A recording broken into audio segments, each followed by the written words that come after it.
Greetings, everyone. Hope all of you are having an absolutely fantastic day. We're back again with more Pathfinder, Wrath of the Righteous. Let's get into it.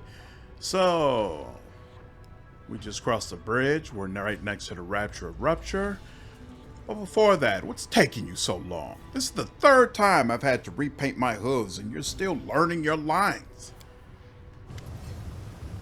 From behind the pile of expensive rugs and neatly wrapped boxes with clinking and fragile things inside, you hear a very, very loud whisper. An oddly familiar stage whisper. Grandma Gretlin, my horn is falling off. Calm down, let me fix it. Alright, whose foot did I just step on? And whose chest spikes keep catching on my fake tail? Grandma, don't push me. Let me just glue that horn myself. So Sale's expression lightens, casting off the tired despondency of a man occupied day and night with unpleasant but important work. The cleric smiles broadly, and is that good, pure, and kind-hearted smile you so often saw on his face back on Golarion, and so rarely here in the Abyss. Grandma Gretlin, what are you doing here, folks? Oh, my dears, this can't be real, but I think I just heard the commander's voice. It sounds crazy, but for the sake of argument, let's say it isn't just my imagination. Let's say we truly, through some miracle, met the commander in the middle of the abyss. Well, in that unlikely scenario, I would answer him that we, being true artists, sought inspiration and material in the most suitable place. We've already spent a great deal of time among the Crusaders. Now, let's turn our efforts to the other half of the characters in our play, the demons. That is why, our imaginary friend Commander, we are sitting in the middle of the abyss, covered in thick layers of makeup, wearing fake horns and tails, to blend in with the locals, you see. This is a true challenge for an actor, to play a demon so well that even real demons don't suspect a thing.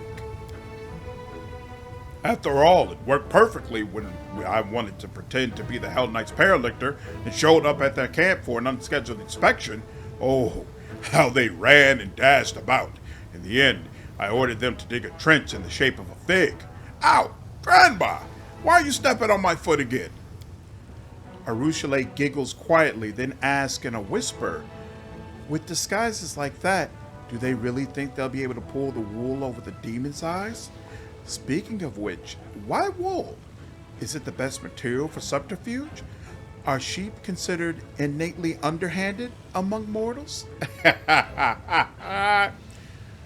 For the love of all that's holy, please get rid of all the makeup when you get back to Dresden.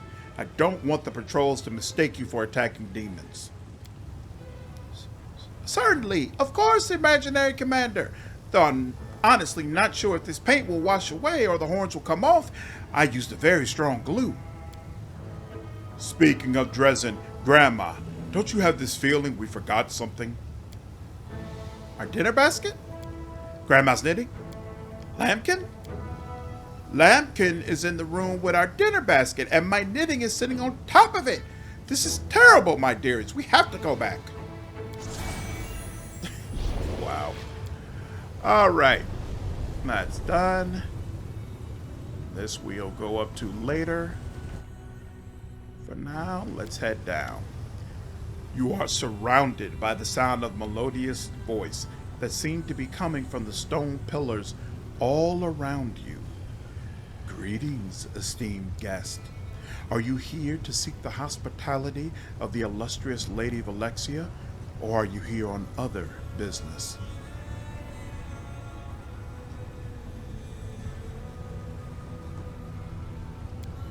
The entrance to this manor greets you politely. It is far more gracious than the impudent, foul-mouthed door at the 10,000 Delights. What are you? I am both the gate and the gatekeeper. My responsibilities include greeting guests, ascertaining the purpose of their visit, and deciding whether to allow them entry to the manor. Whose manor is this? This manor is called the Rapture of Rupture, and it belongs to the incomparable Lady Vellaxia.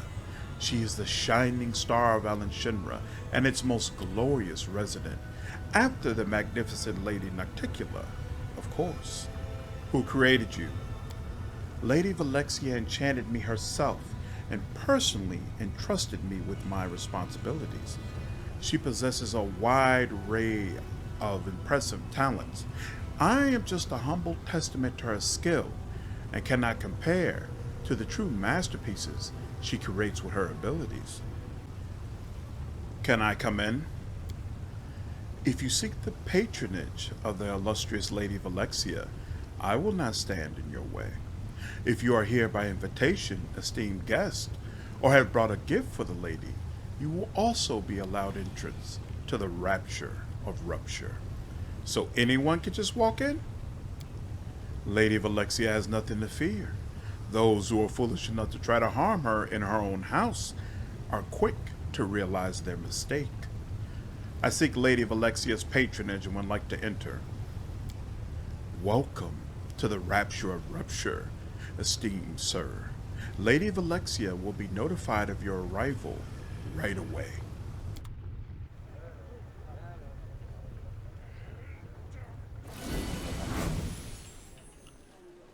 Let's see. That. All right. First and foremost. You require my unbiased opinion? And a little closer. Boom. There we go. That. That. Now what is that? That. Forest Tracker's Boots. These boots grant their wearer a plus 10 competence bonus on Lord Nature's skill checks. In addition, the wearer's animal companion gets a plus 20 bonus to maximum hit points.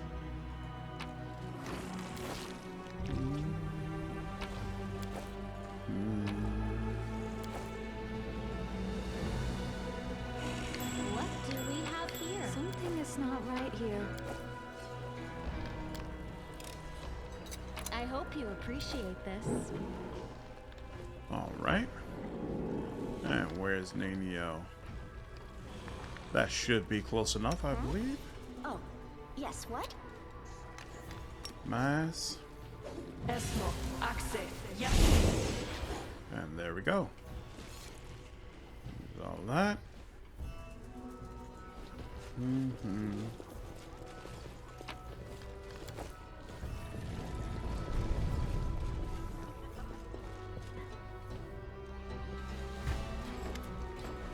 The demon that comes to greet you has blonde hair and is wearing a modest but elegant dress. She seems surprisingly friendly. Her soft voice and impeccable manners seem out of place in a city where extreme passions and boundless indulgence prevail over temperance and moderation. A new guest has arrived?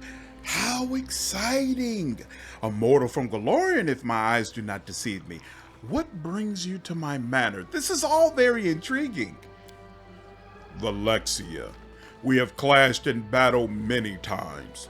Her claws were always stained with the blood of those she killed on the battlefield. Now, she looks different. But I am certain that her true nature remains unchanged. She is still violent and dangerous. You must be on your guard, champion. Vellaxia greets Areelu with a cordial nod. Sweetheart, you should have told me you were coming. I would have organized a reception to celebrate your return. I must confess, I rather missed having you around. But all is forgiven, and I hope that I can count you among my regular guests once more. Areelu forces a smile. Thank you for your hospitality, Vellaxia. But I doubt that you'll find me very interesting. Things have changed since my last visit. I am a different person now. Areelu leans toward you and whispers, I have to warn you. Vellaxia is much more dangerous than she looks. She knows how to be amicable, but it is only a pretense. Her friendly demeanor is as fake as everything else in the city. If you look behind the mask, you will see someone who is old, cruel, and utterly insane.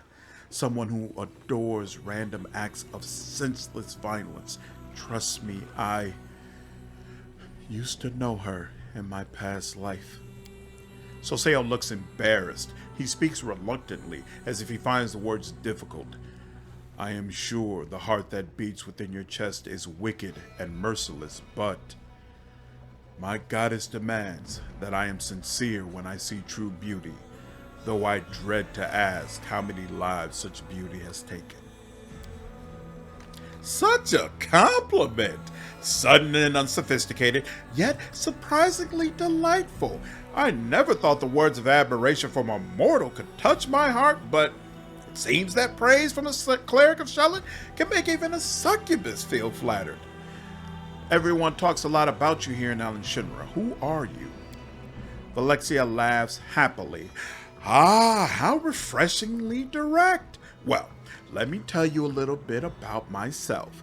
My name is Lady Vellaxia, but it is common for others to add a few epithets before my name, often something like magnificent or illustrious. I hold considerable influence in the upper city. You could even call it my little queendom. I'm the foremost member of the city's elite, and all the aristocrats of Alan Shinra acknowledge me as their de facto leader. But you might be under the misconception that the city is ruled by Shamira.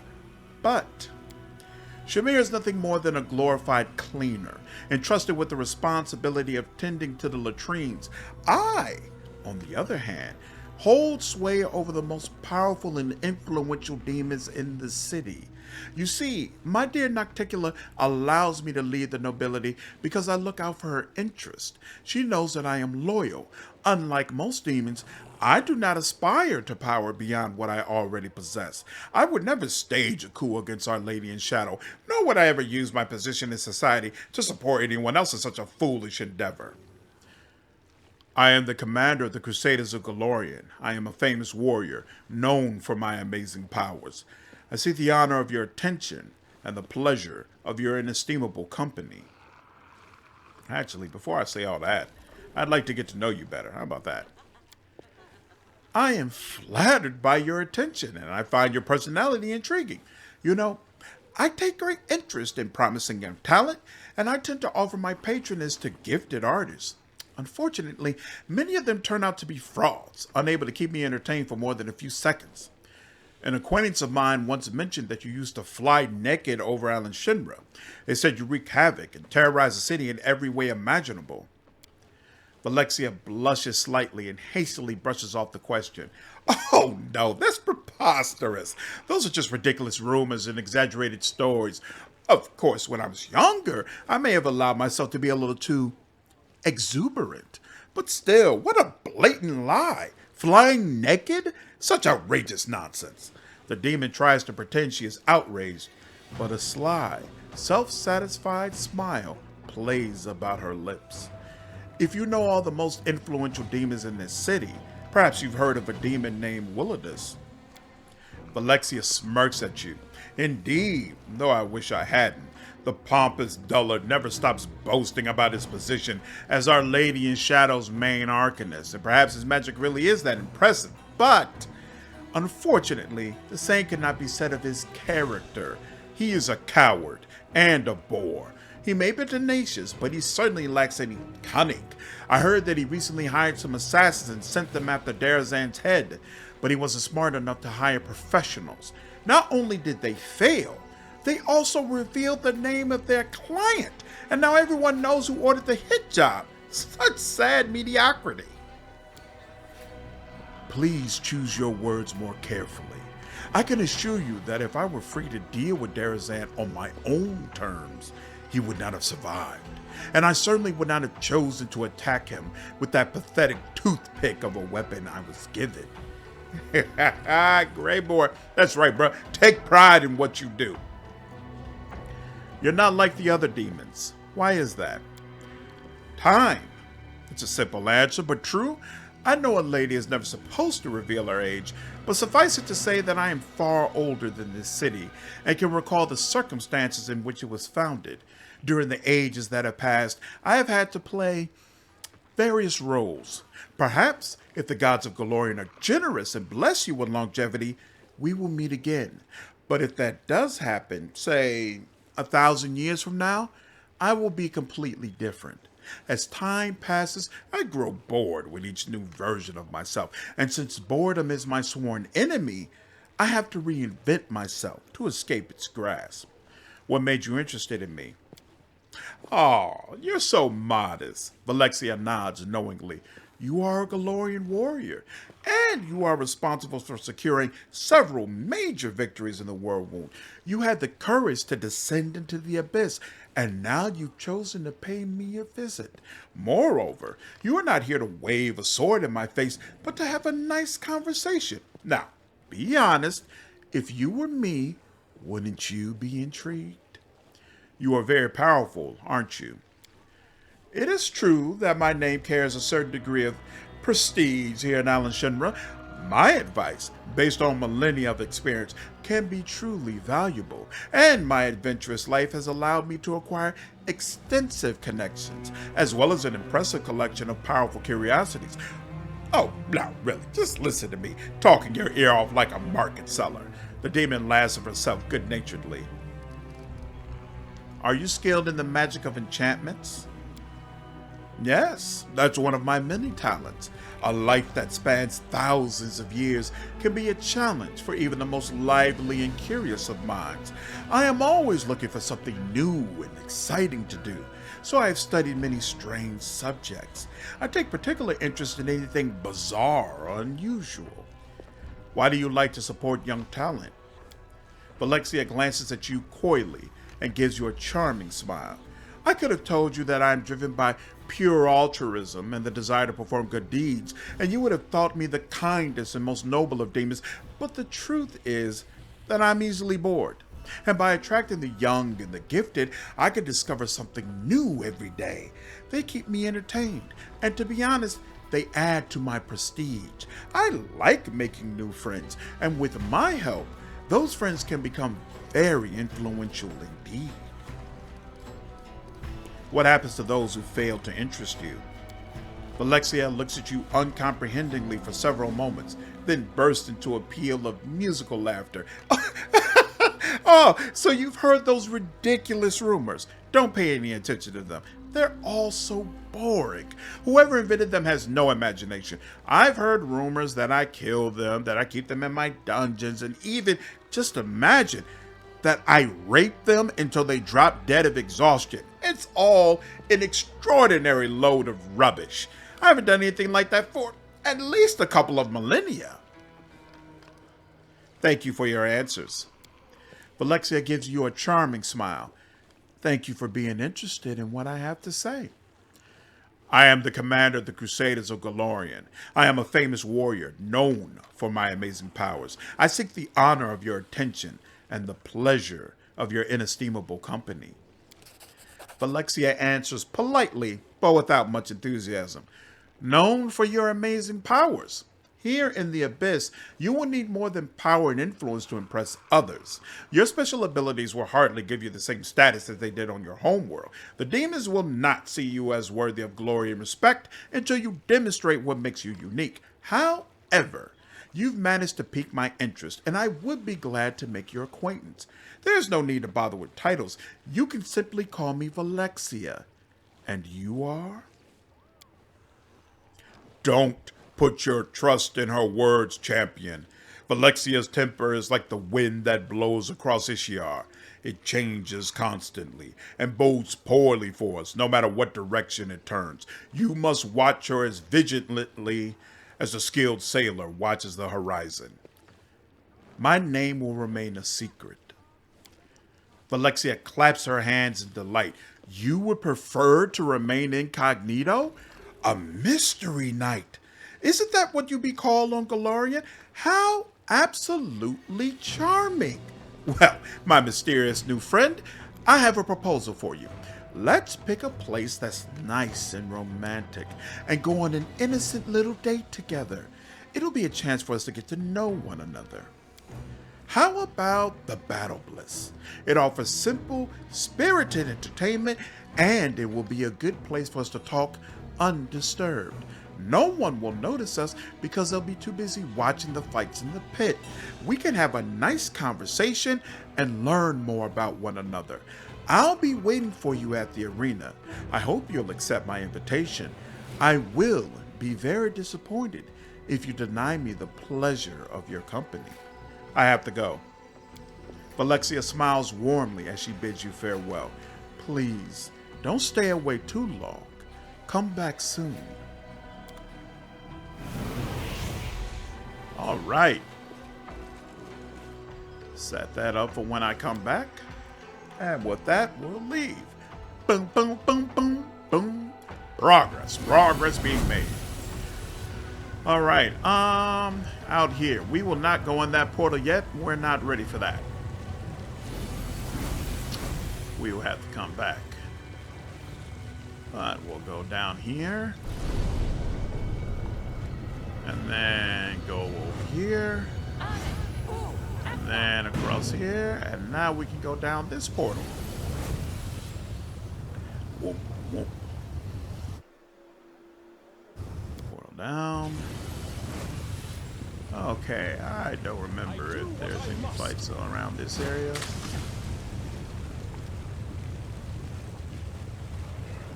Slaves. Oh, you know what? No, I'm not ready for this either. I sense something. But we can do this.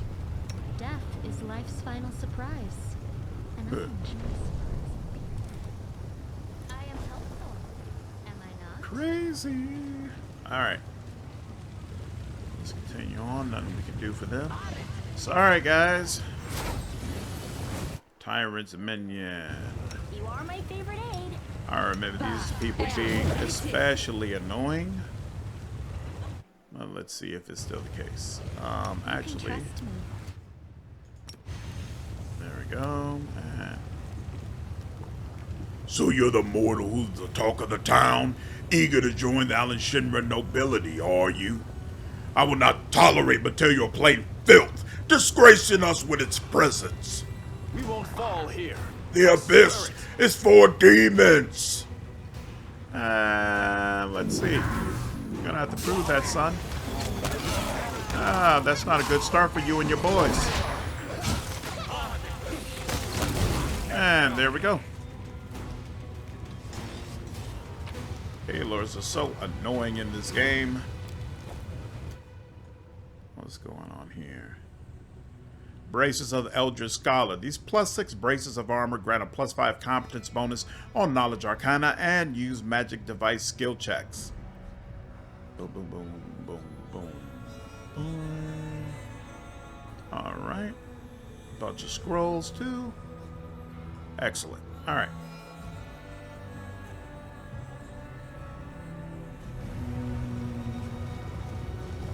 Anything over here? Nope. I'm gone. Anything over here? That's where we just came from. This is where we need to go. Oh wow, they're just waiting here for me. This is highly unusual. I'm pretty sure you're someone we're gonna need to kill. How's that haste doing? Haste is still up. And this other one, this one needs a recharge.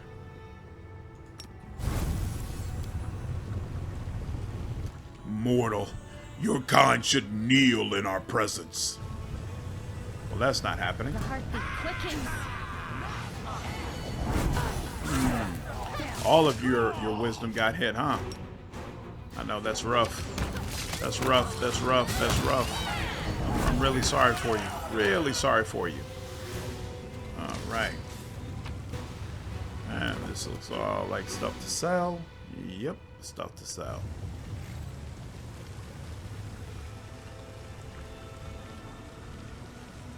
Let me help.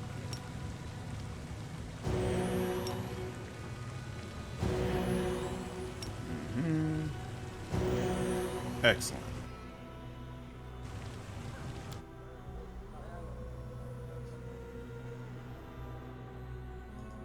Something over there. One of the succubi gives you a sharp smile.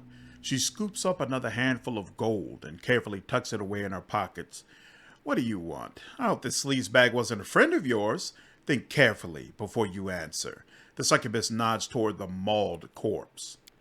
Areelu looks around the house and shakes her head. A night with a succubus and it ends in death. A typical love story in the abyss. Who are you and what are you doing here? The succubus glances at her companions and gives you a sigh smile. We are the delightful and deadly succubi of the 10,000 Delights. I'm sure you've heard of us. And this was one of our clients. This horny pervert was enthusiastic in bed, but stingy with his purse. So stingy, in fact, the girls and I decided that it would just be easier to kill him and take his money. The succubus pouts slightly, throwing a resentful glance at the demon's remains. Greyboar examines the dead demon's body. First he was seduced, and then he was stabbed. Looks like he died in the throes of passion. Quite an extravagant way to eliminate a target. Such methods are unusual in my line of work. Lawful. Did you kill your own client? That's disgraceful. Oh, did you hear that, girls? This mortal has morals. Well, I've got news for you, sweetie. This is the abyss. Nobody cares. So what if someone trusts you, slit their throat, stab them in the back? It's only disgraceful if you wait too long and they do it to you first. I'd like to hire you. I want you to entertain the champion of the arena. The succubus looks intrigued. She exchanges a glance with her friends, and there's a mischievous light in her eyes. You've just seen the dead body of our former client, and you still want to hire us? You must really like to take risks. Or maybe you just really hate this champion of yours. Either way, we'll take the job, as long as you pay 40,000 gold, and we're all yours, handsome. I've already paid your mistress for your services. The succubus shrugs and responds in a petulant voice. But you haven't paid us. If you made a deal with the mistress, then you should take it up with her if you want something done. Don't come running to us. Intimidate 40. Stop trying to take advantage of me. It won't end well. The succubus chuckles, but eyes you warily. You're not one to be trifled with, are you? We love such stern clients. Fine. We'll make sure the mistress pays us what we're owed, but we'll deal with that later. Right now it's time for us to get to work. See you at the Battle Bliss. Let's find out if the champion is as good as they say. Awesome. Okay. Let's take out that trap.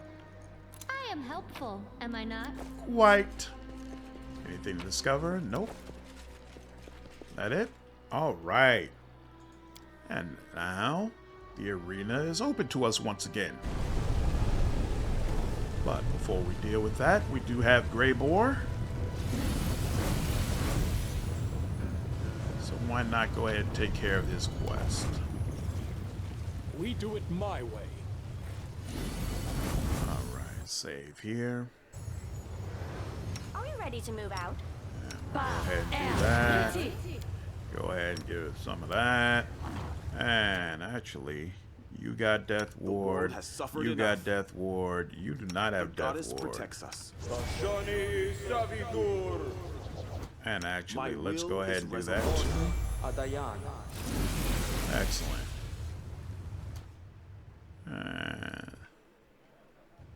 I heed the voice of the spirits. Here comes the fodder. Go and feast, but then clean up after yourselves so the guards don't find the bones. A couple more of these, one of these. Oh no, 11 of those, we're good. Alright, let's go.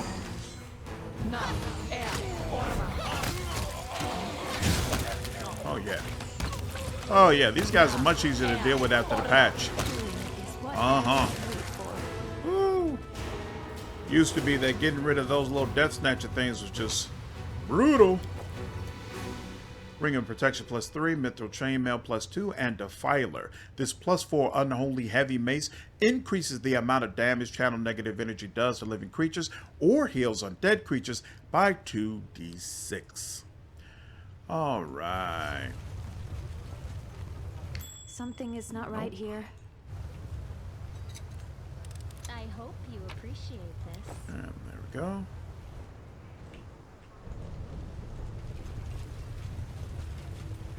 Is there anything over on this side? What is this? The House of Wicked Knowledge. There is something there. What is that? What does that do? Oh, yeah. Now I remember. Okay. There's this. And what's this? Oh, puzzle.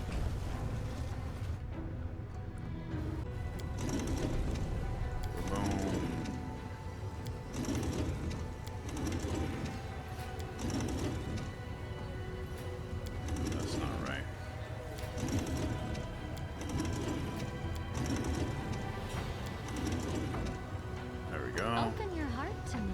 I'll take care of it.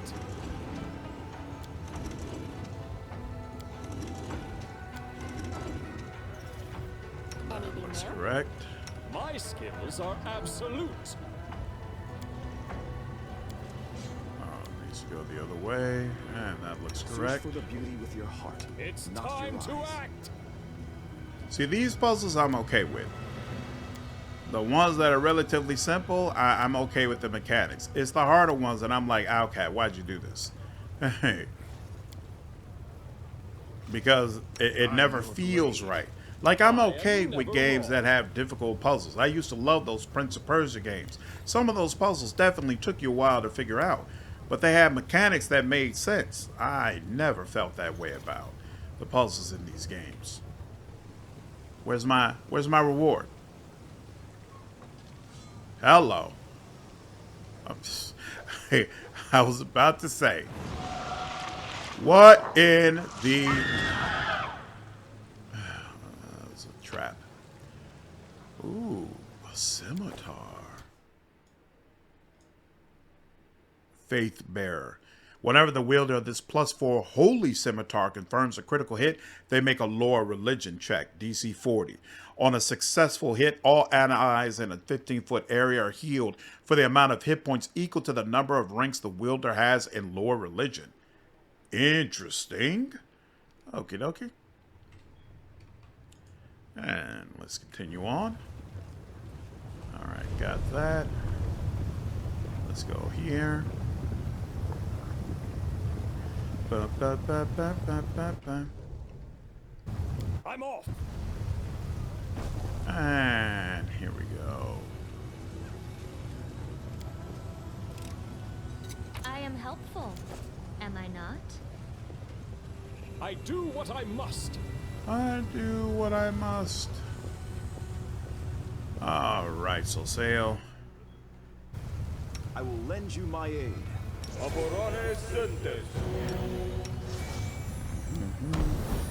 we go. I'm all done here. There we go. The symbols described on the wall belong to the language of the Titans, the first creations of the god, and themselves the creators of the sinister Demodans. And still nothing. What is that little rune for?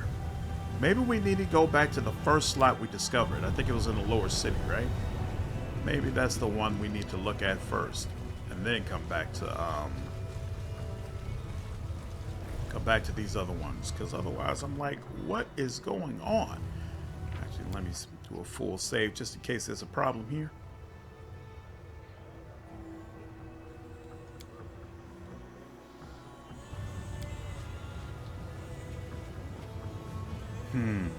The lock is familiar. These locks are used by monster traders from Tepesh who want to ensure their most powerful beasts stay in their cages. It can't be forced, but one delicate twist of a knife and done. A hunt is a clash between the hunter's cunning and the shrewdness of the prey. When the prey expects a trap, the hunter's acumen is put to the test in trying to subvert such expectations. Willodus has proven he understands this fundamental principle. The commander bursts through the front door and freezes. For all the tales about the mansion supposedly becoming a citadel, no one is there to assault the unwanted guest. There are no flying arrows, no chilling battle cries, and the expensive furniture hasn't been turned into makeshift barricades. The commander and his companions carefully examine the luxurious antechamber. There are 2 doors leading deeper into the mansion. One bears a symbol of a mirror, and the other a symbol of a knife. There is a bloody pigeon feather in front of the doors, and a note that contains 2 words: "Welcome, assassin." Lore religion check succeeded. The commander recalls that the bloody feather is a symbol of Shax, the blood marquis. The demon lord is infamous for luring his victims into labyrinths full of deadly traps. The door slams shut loudly behind him. The commander opens the door with the knife symbol. They say that pets reflect the character and disposition of their owners. If this is true, then the lord of the mansion has a truly cruel and perverse disposition. The commander enters a spacious cellar filled with scattered bones and cages. All of them are wide open, and the creatures they once contained are freely roaming the room. They've all come from different planes. Some are monsters, some are mere animals, some are intelligent species. Yet all of them shamble around aimlessly. They pant loudly, and drool drips from their slack jaws and open mouths. Their horribly mutilated and scarred heads provide evidence as to the reason for this behavior. A merciless surgeon has opened their skulls and taken out most of their brains, leaving only the bits that govern the most base instincts, such as hunger. And these creatures are very hungry indeed. The commander decides, Trickery 28, to distract the monsters. Professor Snape picks up a bone shard and deftly throws it toward the other side of the room. The hollow thunk attracts the attention of the creatures, and they shamble towards the noise. Their drooling jaws snap in anticipation. One of the mindless abominations bites one of the others, mistaking it for prey, and a noisy brawl breaks out between them. The fight is loud enough to allow the commander to slip past unseen. 3 doors lead from this dark cellar, and its oppressive stink of blood and decay. The commander decisively reaches out for the one marked with the symbol of a tooth-filled maw. Everyone makes mistakes. The difference between an amateur and an expert is simply that the expert knows how to hide those mistakes in some deep, dark hole. It seems the commander has found a place where the lord of this mansion hides his mistakes. The walls of this room are splattered with blood up to the ceiling, and the floor is shaped like a funnel. There's a stand for steel poles with bloody hooks at their ends. Gravediggers use such tools to drag dead plague victims onto their corpse carts. With a sudden click, the stone floor turns to ice, causing the commander to slip and slide down toward the giant gap in the center of the room, where it is now possible to discern a maw. It is a giant round maw with hundreds of long, sharp teeth, a massive throat, and the staggeringly foul odor of hundreds and hundreds of decaying corpses. This maw is a gigantic corpse eater, which gorges itself on the results of failed and unsuccessful experiments. Perception 28. The commander decides to fight the monster, looking for its most vulnerable spot. Professor Snape narrows his eyes and jumps straight toward the gaping maw of the beast. What at first seems to be a suicidal act turns out to be a flawlessly calculated attack. Professor Snape delivers a deadly blow to the creature's inner organs, causing something inside to burst with a loud squelch. With a chilling shriek, the monster dies and its frightful jaws stop moving forever. Something glimmers faintly within the fallen beast, catching the commander's eye. The crusader who is brave enough to delve inside the carnivore's monster is rewarded with a trinket that must have belonged to one of its victims. Apparently, the trinket was too durable to be chewed up and digested within the monster's putrid stomach. 3 doors with different symbols lead from the monster's lair. Upon reflection, the commander decides to open the one bearing the symbol of a boiling cauldron. The commander walks into an enormous kitchen. There are massive cauldrons with shiny polished sides, and a tiny green flame flickers with a magical oven. The aroma of delicious spices beckons from the countless cupboards and shelves that line the walls. However, as soon as the commander enters the room, the cauldron's lids fly up into the air, blown off in powerful explosions. A nasty, grayish pink slime oozes out of the open cauldrons, swelling up like dough. The slime flows down onto the floor, gathering into massive clotted clusters, which then begin to crawl toward the commander. Professor Snape has never seen or read about such creatures before. Lord Nature check succeeded. It is reasonable to suggest that this is the outcome of a complicated and perverted magical experiment. This carnivore slime was captured in a cave, subjected to magical transformation, and fed entirely with brain tissue. The commander searches the kitchen for a poisonous concoction to use against the carnivore slime. Do we have good Lord Nature? I can't remember. 21. I want to try Lord Nature. Succeeded! Avoiding the slime's attacks, Professor Snape rummages in the drawers until he finds what he was looking for, a few copper flasks filled with caustic salt. He jumps on the table and generously spills the salt around himself. The moment a single grain of salt lands on the slimy monster, the creature begins to bubble, darken, and shrivel. In a matter of moments, all that remains of the creature is a glistening, oily film on the floor. After meticulously examining the food on the undisturbed shelves, the commander decides to rest. He takes the opportunity to recuperate and bandage his wounds. It is thinking ahead, rather than rushing forward recklessly. This separates able tacticians from those who rashly press on and perish. 2 doors lead from this kitchen, where it is apparently easier to be eaten than to eat. The commander chooses the one that is marked with the symbol of a full moon.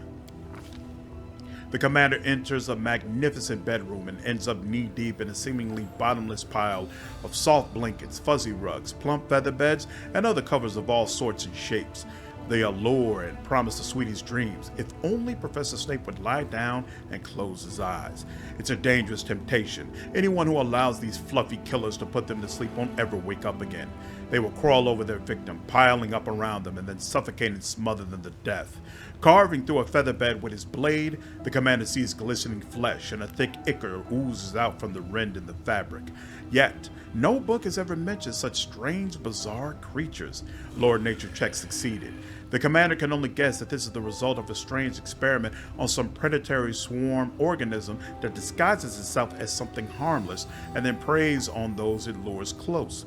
The commander decides that the best decision would be Mobility 28, to start a fire and escape from the room, using the flames as a distraction. Actually, no. To Lord Nature 28, to find and destroy the leader of this strange swarm. I had it fail sooner or later. The rugs bleed when carved up with a blade. They are a swarm or a pack, and therefore may have a leader. Professor Snape surges forward, allowing the hungry mass to smother and bury him under its weight while he doggedly presses ahead.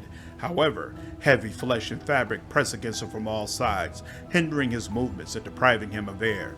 So Professor Snape strikes blow after blow against the bloated mass, but to no avail. Professor Snape barely manages to escape the terrible trap and realizes that retreat is his only chance of survival. 3 doors with different symbols lead from the master bedroom. The commander decides he would rather take his chances behind the one with a blazing fire. The commander finds himself in a long stone passage. No traps are triggered by his careful steps, yet at the end of the passage, his vision grows blurry. The illusion of safety falls apart like a house of cards, revealing an endless fiery field, ashen mountains, rivers of lava, and magmatic volcanoes. Hot wind scorches his face. It is not difficult to conclude that this deadly place is the elemental plane of fire. Ash and volcanic rock tremble beneath the commander's feet, but walking on it seems safe enough for now. The only escape route is the distant 3-way arch of rough-hewn stone containing the 3 familiar doors. However, in order to reach it, the commander must find a way past the river of fire, in which tiny islets of porous stone are just barely visible. The river spews out tongues of roaring flame that land on the banks and crystallize into dark glass. As a result, both banks of the river have become steep, jagged cliffs of obsidian. The commander has nothing left to do but Knowledge World 28 to cross using the rocks scattered about the place. Professor Snape oversees the bridge construction. Soon, the river of lava is dammed up with a flimsy makeshift barricade of black rocks pulled from the banks.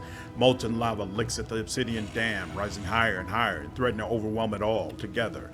And yet Professor Snape is a capable builder. The flimsy dam collapses only after the fiery river has been safely crossed. After reaching the stone portals, the commander has to decide which of the 3 doorways to enter. Eventually, he settles on the one with the symbol of a rod. The door doesn't budge. The commander forces it open with his weight and enters the same hall where this dangerous expedition first began. The cozy, comfortable setting in no way hints at the nightmares that awaited the commander inside the mansion. The door outside is wide open, and through the doorway, dark figures can be seen clutching weapons. All of this was nothing but a warm-up. The final, decisive battle is still to come. The commander prepares for a fight as he steps outside the accursed mansion.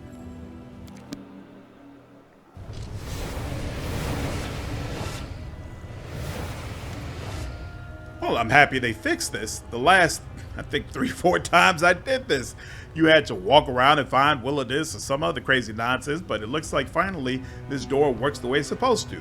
Very, very nice.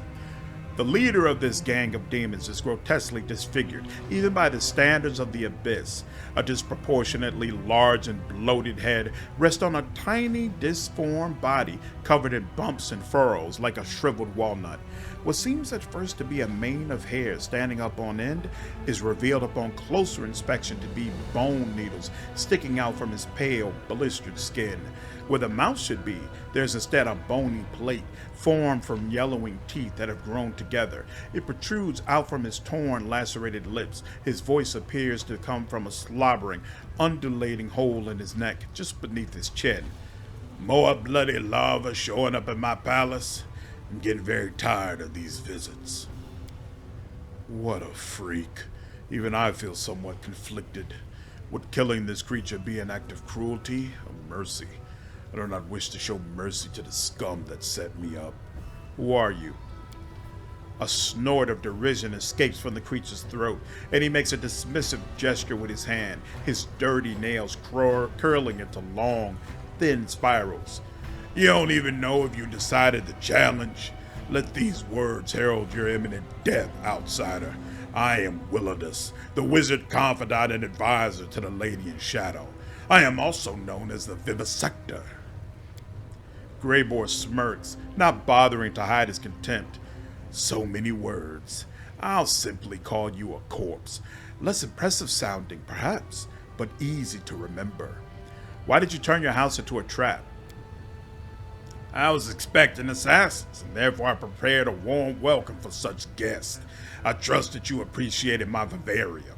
When I'm finished with you, you'll become a new decoration for my palace, and another test for those who follow you. You will be mine. Some of you will be mindless pets, and the more attractive ones, I may use you to meet other needs. The monstrosity giggles lecherously, and the sound is shrill and repulsive, like metal against glass. Did you create the monsters I found in the mansion? The demon cackles with glee and replies scornfully, You call them monsters, silly boy? What can you possibly know about it? Those are masterpieces of vivisection. Impossible creations conceived not by nature, but born of my scalpel, needle, and magic. They are crudely and clumsily constructed. You lack creative vision and artistic talent. You may have labored over them, but they look like the work of an amateur, not a true master. How dare you! I will chop you into pieces. I'll cut off your insolent tongue and sew it into you. I would be interested to see how a truly talented vivisectionist could alter my form, but my body is quite valuable. I'm not going to let such high-quality material go to waste in your hands. So who do you think wants you dead? My enemies are many and dangerous, and I can spend an eternity guessing, but there's no need for that. Once I've killed you, I'll soak your warm little brains in my concoctions and read the names of my enemies like tea leaves in their wrinkled patterns, and then I'll have a lovely dinner. There's a greedy, predatory gleam in those tiny eyes, buried deep within the folds of wrinkled flesh. Why did you put a hit out on Darazan and give Greybor a faulty magic weapon? The demon hisses in frustration, spittle flying from the hole in his neck. Nonsense! Why would I want that idiot dead? What possessed him to think I'm the one who put a hit out on him? And how dare you pathetic amateurs even think that a scheme of mine might possibly fail? If I truly wanted to kill Darazan, he'd be long gone. But no, I don't give a damn about him or anyone from that swarm of locusts. I expected such an answer. For some reason, whenever I corner these scoundrels and demand a reckoning, None of them are brave enough to own up to their crimes, and they never go quietly when I slit their throat. What do you think, Grey Boar? The dwarf shrugs and says thoughtfully, usually I'm quite capable of detecting lies, but this ugly wretch is impossible to read. And what does it matter anyway? Even if he's not lying, we'd do well to get rid of him. He just tried to kill us in his mansion. Besides, would you ever sleep well, knowing this monstrosity is alive somewhere? Attack. Don't worry. I'm the last guest you'll ever have. The demon's cloudy eyes flare with anger, and his smug giggles give way to a low, menacing growl. Soon we shall find out what your tiny, ridiculous, worm-eating brain smells like. Kill him! The dwarf grins ominously, and as he looks at the demon, there is no mercy in his eyes. I won't lie. I've been waiting for this moment. Tomorrow morning, my reputation will be spotless once again. Sweet dreams. Save the last one for me. I don't think this would require all that. Boom, boom, boom, boom, boom. Well, haste, a little bit of haste never helps. Hurts though. Whoa, somebody's running out who shouldn't be running out. You do that and get back over there. Oh yeah. Oh yeah, somebody's disappearing. The projection is that of a tall female demon. Unlike many of her kind, she seems slimmer and less stocky in build. Upon closer examination, you realize that her thinness is caused by extreme emaciation, which makes her look like a withered tree. The skin on her neck and wrists bears the marks of shackles, and her body is covered with flaming seals of Baphomet. Lowering her eyes, the demon addresses you quietly. Allow me to congratulate you. The short work you've made of Willodus proves you are a true professional. I am Horzalah, and on behalf of the Assassins Guild, I congratulate Greyboar on completing his contract. You have fulfilled the order we received for Willodus's murder, and therefore you have the right to collect the bounty. Even though you are not a guild member yourself, I'm sure you also have many questions about what happened. I doubt our guild is hard to find. There's a notice board at its entrance where the assassination contracts are posted. Who are you? I am Horzalah, Baphomet's daughter. The projection looks you in the eye and adds in an aggrieved whisper, Horzalah, not Hepzibah. She is my elder sister, but I doubt you're able to appreciate the true extent of my misfortune. I am also known in Alan Shinra as the assistant and right hand of Yaz, the head of the Assassin's Guild. Do you know what happened here? I may know a thing or two, but we should discuss these matters inside the guild, not in public. Who's going to overhear us? The corpses. Why don't you come here and speak to us face to face instead of projecting an illusion? Or are you afraid we won't like your answers and will make you join Willodus? At the sight of the demon's sour expression, Greyboar gives an aggressive snort. We'll pay a visit to the Assassin's Guild soon. Thank you for your answer. The bounty awaits you. I'm not sure what reward awaits us, but I truly hope it's a considerable sum of gold and not a meager payment served up at the end of a blade. Alright. Hey, Arushale's leveled up? That's interesting. Okay, anything interesting here? Looks like, nope, just a bunch of +2 stuff for us to sell. What's this? The crystal flickers rhythmically like a heartbeat. If you look at it long enough, you start to feel like you're seeing the pulse of Alan Shinra itself. Oh, it's on a pole. There we go. Interesting. All right.